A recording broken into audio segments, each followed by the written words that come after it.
안녕하세요. 반갑습니다. 기능주의와 선발에 대한 강의입니다. 강의는 기능주의 교육관에 대해서 짧게 얘기하고 본론으로 들어가서 기능주의의 사회적 선발 원리, 능력에 따른 선발과 보상에 대해서 알아보고 이에 대한 비판, 이렇게 진행될 것입니다. 시작합니다. 기능주의 교육관. 기능주의는 사회의 본질을 사회의 유지 안정이라고 보고 있잖아요. 사회의 여러 구조들이 사회의 유지 안정에 필요한 기능을 한다고 보고 있고요. 학교 교육 또는 교육 제도는 사회 구조들 중에 하나인데요. 특히 기능주의는 학교 교육의 기능들 중에서 크게 두 가지, 사회화와 선발에 관심을 가집니다. 보통 사회적 선발이라고 하지만 내용적으로 배치까지 포함하기 때문에요. 선발 및 배치를 한꺼번에 기억하면 도움이 될 것 같습니다. 그리고요, 여기서 선발은 인력의 선발이에요. 사회화는 정말로 매우 광범위한 개념인데요. 사회화에 대해서는 뒤르캠 사회화 강의에서 다루었습니다. 이 강의의 주제가 아니죠. 이 강의에서는 사회적 선발과 관련된 얘기를 할 텐데요. 이 내용은 구조기능주의의 대표적 학자들 중에 한 명인 탈콧 파슨스가 체계화한 사회적 선발 이론을 기초로 했습니다. 교육이, 특히 학교 제도가 사회의 유지 안정 또는 더 나아가서 발전에 필요한 일을 해야 하는데 인력의 선발과 관련해서 보면 고도로 분화된 사회는 다양한 직업을 필요로 하고 또 다양한 수준의 인력을 필요로 하는데요.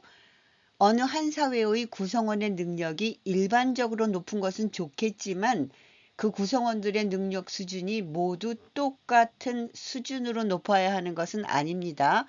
그럴 수도 없지만 바람직하지도 않아요. 인력이 필요한데 그 인력이 하늘에서 만들어져서 뚝 떨어지는 게 아니잖아요. 그러니 누가 어떤 위치에서 어떤 일을 하든 일단 활용 가능한 인력이 되도록 누군가를 뽑아서 선발, 양성해서 가르쳐서 교육시켜서 배치해야 합니다. 아무데나 배치? 그러면 안 되고요. 적재적소에 배치해야 합니다. 한마디로 하면 선발이고요. 두 마디로 하면 선발 및 배치예요. 그러면 무슨 기준으로 선발하고 배치할 것인지 그 기준이 있어야겠죠. 기능주의는 능력을 기준으로 합니다.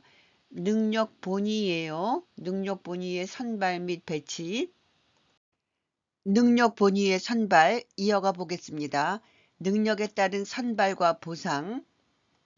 신분제 사회에서는 타고난 지위를 바꿀 수 없었죠. 귀속주의 사회였고요. 귀속주의였지만 민주사회는 능력주의 사회를 지향하죠. 능력주의 사회에서는 개인의 사회적 지위가 개인의 능력에 따라 정해집니다.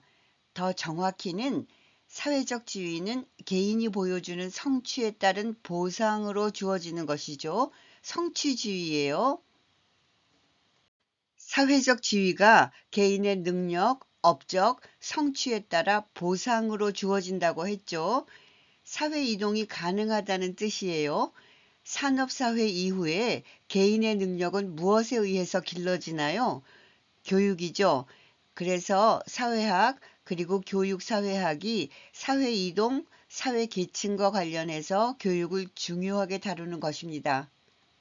신분제 사회와 민주사회를 비교해보면 신분제 사회는 사회이동이 닫힌 폐쇄사회, 반면에 민주사회는 개방사회, 귀속성 대 업적성, 능력주의 사회가 실현되려면 앞에서 나왔던 인력을 선발해서 교육이나 훈련을 통해서 양성해서 성취에 따라 배치하는 과정 전체가 공정해야 합니다.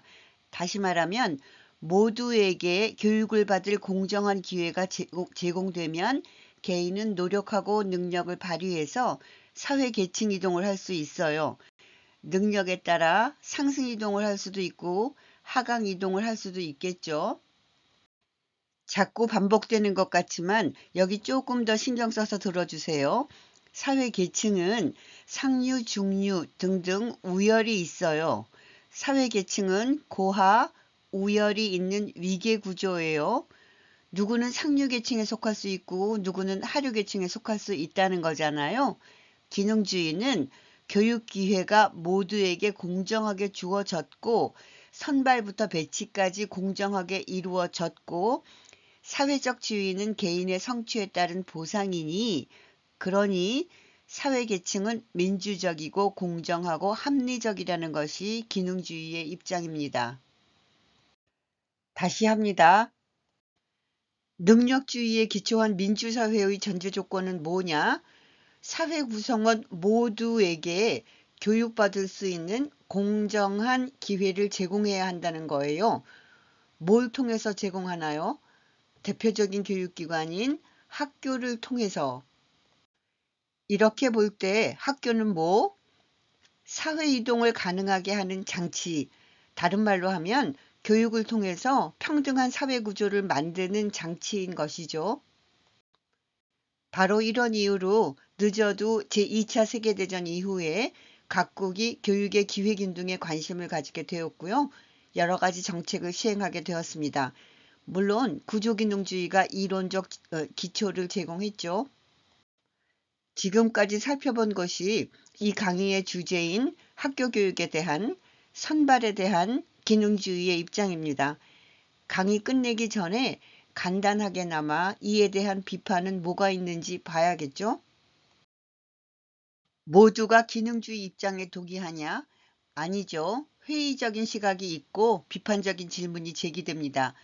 구성원 모두에게 교육 기회를 제공한다고 해도 그 과정이 기능주의가 주장하는 것처럼 공정하지 않다면 앞에서 얘기한 인력을 산발하고 가르치고 평가해서 적재적소에 배치하는 과정 전체가 보편적이지 않고 객관적이지 않고 공정하지 않다면, 즉 한마디로 과학적이지 않다면 어떻게 되는 거냐?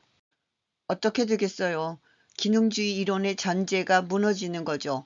더불어서 기능주의에 입각해서 시행한 교육 정책들의 정당성이 무너지는 거예요. 기능주의에 대한 비판은 1960년대 중반 이후로 있어 왔지만 1960년대 말, 1970년대 초에 강해지는데요. 갈등주의, 신교육사회학, 저항이론, 상대적 자율성 이론 등등이 모두 기능주의에 대한 비판적 입장입니다. 앞으로 기능주의의 비판적인 이론들을 공부하실 때 그 이론들이 과학에 대해서 어떤 입장을 취하는지 눈여겨보시면 도움이 될 것입니다. 오늘 강의는 여기까지입니다. 감사합니다.